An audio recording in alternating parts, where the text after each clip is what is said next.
নমস্কার প্রিয় দর্শক বন্ধু, আপনাদেরকে স্বাগত জানাই। আর আজকের বাংলাদেশে থাকছে তারেক রহমানের দেশে ফেরা। আবেগে ভাসলেন তারেক রহমান, আর সেই সঙ্গে থাকছে বাংলাদেশের নির্বাচন সংক্রান্ত গুরুত্বপূর্ণ আপডেট। আজকের বাংলাদেশের প্রতিবেদনে থাকছে কি পরিস্থিতি হবে আগামীতে বাংলাদেশের।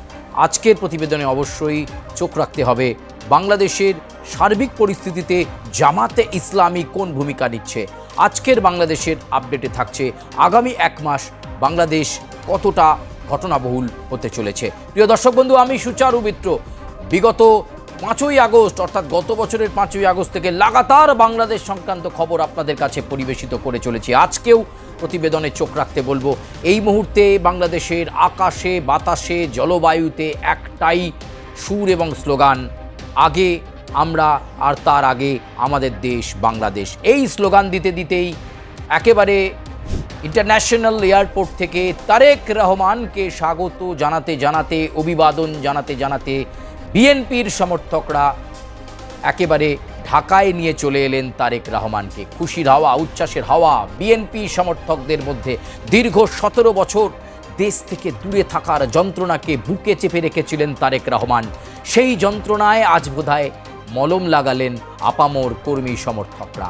আজকে আবেগে ভাসছেন বিএনপির চেয়ারপারসন তারেক রহমান, এবং নতুন করে তিনি স্বপ্ন দেখিয়েছেন। দীর্ঘ 17 বছর বাইরে থাকলেও সাম্প্রতিকতম সময়ে বিগত 7-8 মাস ধরে বিএনপির কর্মী সমর্থকদেরকে একত্রিত করেছেন বারবার তারেক রহমান তার জ্বালাময়ী বক্তব্যের মাধ্যমে।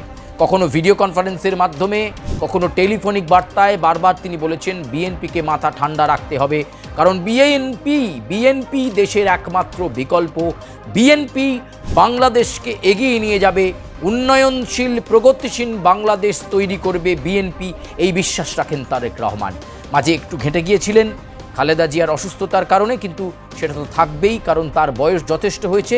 কিন্তু তার সেই পিতার স্মৃতি অর্থাৎ জিয়াউর রহমানের সেই স্মৃতিকে মাথায় নিয়ে 17 বছর পর অশ্রুঘন আবেগঘন মুহূর্তে একটি বিশেষ বাসে করে অভিবাদন জানাতে জানাতে সদস্য সমর্থকদের নিয়ে ঢাকায় ঢুকে পড়লেন তিনি।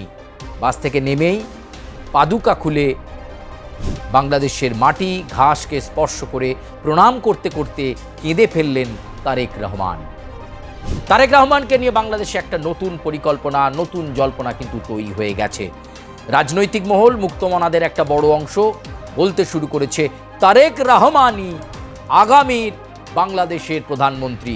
সময় বলে দিচ্ছে, জনতার আবদার বলে দিচ্ছে, উচ্ছ্বাস বলে দিচ্ছে, আবেগ বলে দিচ্ছে, এবং অবশ্যই যে দলটার ওপর থেকে এখনও নিষেধাজ্ঞা ওঠেনি সেই আওয়ামী লীগেরও এই মুহূর্তে দাঁড়িয়ে পরিবর্তিত পরিস্থিতিতে জামাতে ইসলামীকে ঠেকানোর জন্য বিএনপিকে পেছন থেকে, নেপথ্যে থেকে সমর্থন রয়েছে। তাই বিএনপির রাস্তা বোধহয় অনেকটা খোলা। তারেক রহমানের কাছে এখন দেশের হাল ধরার সময়, বোধহয় সময়ের অপেক্ষা।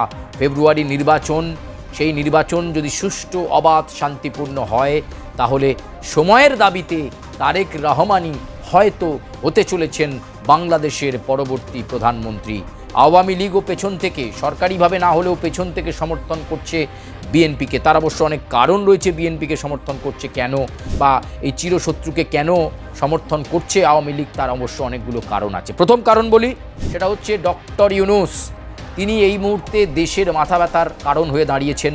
অন্তর্বর্তী সরকারের প্রধান উপদেষ্টা অধ্যাপক নোবেলজয়ী ডক্টর ইউনূস বিগত 15-16 মাস ধরে বাংলাদেশকে কোনো উন্নয়নশীল কাজের মধ্যে নিয়ে যেতে পারেননি, কোনো প্রগতি দেখাতে পারেননি। বাংলাদেশ গর্ব করতে পারে এমন কোনো পরিস্থিতি তৈরি করতে পারেননি ডক্টর ইউনূস। উল্টে তিনি পরিকল্পনা করেছেন কিভাবে ক্ষমতার অলিন্দে থাকা যায়, কারণ তিনি খুব ভালোভাবে জানতেন একটা না একটা সময় নির্বাচন করাতে হবে, একটা না একটা সময় তাকে অন্তর্বর্তী সরকারের প্রধান উপদেষ্টার পদ থেকে সরে দাঁড়াতে হবে। তাহলে হতে হবে তাকে বাংলাদেশের রাষ্ট্রপতি। আর সেই রাষ্ট্রপতি করতে পারে একটাই মাত্র দল, সেটা হচ্ছে জামাতে ইসলামী, জামাতে ইসলামী, জামাতে ইসলামী। আর তাই তো জামাতকে কাজে লাগিয়ে, কট্টরপন্থীদেরকে কাজে লাগিয়ে বাংলাদেশে অশান্তির বাতাবরণ তৈরি করা এবং সেখানে অদ্ভুত রকমভাবে গুলি চালনার ঘটনা, ওসমান হাদির মৃত্যু, আবার কোথাও গুরুতরভাবে আহত হয়ে মৃত্যুর সঙ্গে পাঞ্জা লড়ছেন মোতালেব সিকদারের মতো জুলাই গণ অভ্যুত্থানের মধ্য দিয়ে উঠে আসা এনসিপির নেতা। এই সব চক্রান্ত কার সেটা হয়তো মানুষের কাছে অনেকটা পরিষ্কার হয়ে গেছে। এবং যারা গুলি চালাচ্ছেন তারা অদ্ভুতভাবে উধাও হয়ে যাচ্ছেন, তাদেরকে ডিটেন করা যাচ্ছে না, তাদেরকে গ্রেপ্তার করতে পারছে না ডক্টর ইউনূসের সরকার। আসল তার পরিকল্পনা ফেব্রুয়ারির নির্বাচনকে ভেস্তে দাও, ফেব্রুয়ারির গণতান্ত্রিক প্রজাতন্ত্রী নির্বাচনকে ভেস্তে দাও, জাতীয় সংসদ নির্বাচনকে ভেস্তে দাও। আর ভেস্তে দিতে পারলে আরও খানিকটা সময় থাকা যাবে এবং জামাতে ইসলামীর হাতকে শক্ত করা যাবে। কিন্তু মানুষের দাবি, জনতার দাবি আরও দৃঢ় হচ্ছে, আরও প্রত্যয় হচ্ছে, আরও সংকল্প নিচ্ছেন তারা আগামীর বাংলাদেশকে পরিবর্তনের জন্য। আর তাই তো এমন একটা পরিস্থিতিতে যখন আওয়ামী লীগের নির্বাচনে অংশ নেওয়ার সম্ভাবনা অত্যন্ত ক্ষীণ, ঠিক সেই সময় নতুন চাল। এর নেপথ্যে কিন্তু বিশ্লেষকরা দেখছেন ভারতের অবশ্যই সদিচ্ছা রয়েছে এবং ভারতের ইচ্ছাতে, ভারতের কূটনৈতিক চ্যানেল, ভারতের সহযোগিতাতেই তারেক রহমান বিএনপির চেয়ারপারসন তিনি বাংলাদেশে ফিরলেন রাজকীয় সম্বর্ধনায়। আগামী 15টা দিন যেটা আমরা জানতে পাচ্ছি, প্রায় 38টা জনসভা করবেন দেশের গুরুত্বপূর্ণ জেলা উপজেলাতে। 38টা জনসভা থেকে জ্বালাময়ী ভাষণ দেবেন সেই জিয়াউর রহমানের পথ ধরে, সেই মা খালেদা জিয়ার পথ ধরে তারেক রহমান বাংলাদেশকে এক সূত্রে ঐক্যবদ্ধ করার চেষ্টা করবেন এবং তার প্রধান, বিএনপির প্রধান শত্রু হবে জামাতে ইসলামী।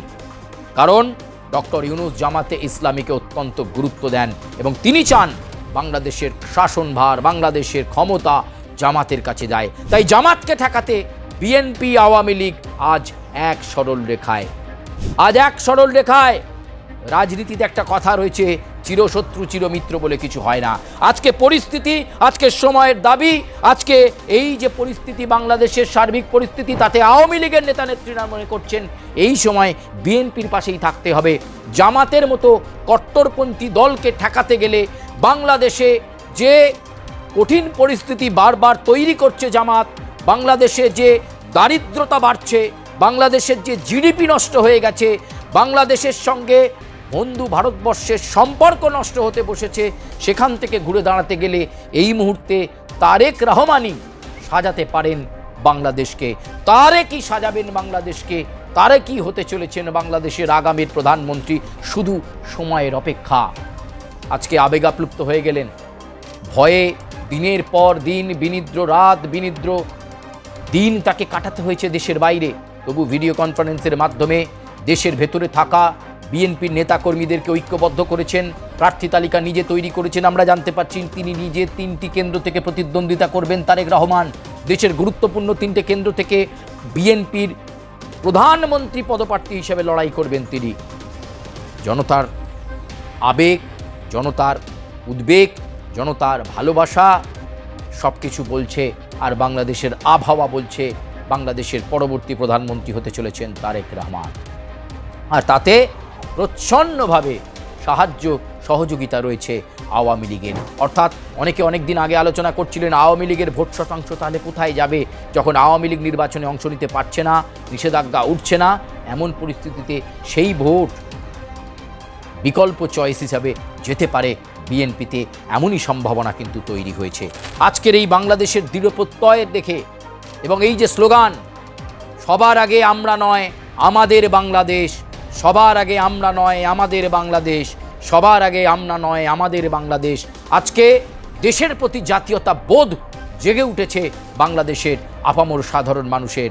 আর তারেক রহমানকে নিয়ে তারা নাচছেন। কিন্তু সতর্ক থাকতে হবে, এই মুহূর্তে বিএনপির উপর আঘাত আসতে পারে। বাংলাদেশের পরিস্থিতিকে আবার ঘোরেল করার জন্য জামাতে ইসলামীর 5 জন গুরুত্বপূর্ণ নেতা তারেক রহমানের আসার 24 ঘন্টা আগেই গুরুত্বপূর্ণ বৈঠক সেরে ফেলেছেন।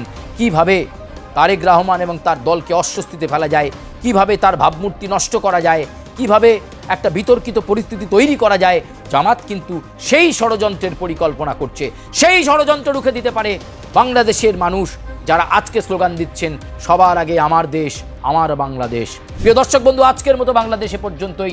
আপনাদের সঙ্গে আবার দেখা হবে বাংলাদেশ সংক্রান্ত লেটেস্ট আপডেট নিয়ে। তবে তারেক রহমান ফেরার পর বাংলাদেশ আপাত শান্ত থাকে কিনা, তার স্থিতিশীলতা বজায় থাকে কিনা, নাকি জামাতি ষড়যন্ত্রে আবার উত্তপ্ত হবে, তার দিকে অবশ্যই নজর থাকবে। আপনারা লাইক করবেন, সাবস্ক্রাইব করবেন, কমেন্ট করবেন এবং বেল আইকনে প্রেস করবেন। ধন্যবাদ।